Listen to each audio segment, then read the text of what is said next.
Welcome to the Rim Break Rodeo. We hope this video helps. You start by confirming permissions. You must be a billing account admin or project owner to close an account. Once confirmed, open the Google Cloud Console and go straight to billing from the navigation menu. This shows every active billing account and its ID. Make sure you identify which account has linked projects and note their names and ID because closing billing impacts them. Now that you're in the billing view, prepare to remove or migrate project links before you attempt closure. Next, unlink projects or migrate them to a different billing account. You do this from each project's billing settings and choose Change Billing Account. Then stop all billable resources, shut down VMs, disable APIs, and cancel subscriptions to prevent new charges.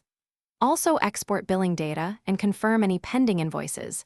Set billing export to BigQuery or CSV for records. Once you finish these middle steps, verify there are no active charges or credits that could block closure. To finish, go to Billing, open Account Management, and choose Close Billing Account. Follow prompts to confirm. Once closed, Google generates a final invoice. Retain exported data and receipts for records. If the system prevents closure, check for 3 common issues: remaining linked projects, unresolved pending charges or credits, and insufficient IAM rights. Resolve those and retry.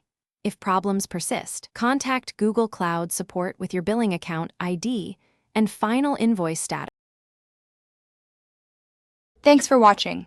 Consider subscribing if we helped you.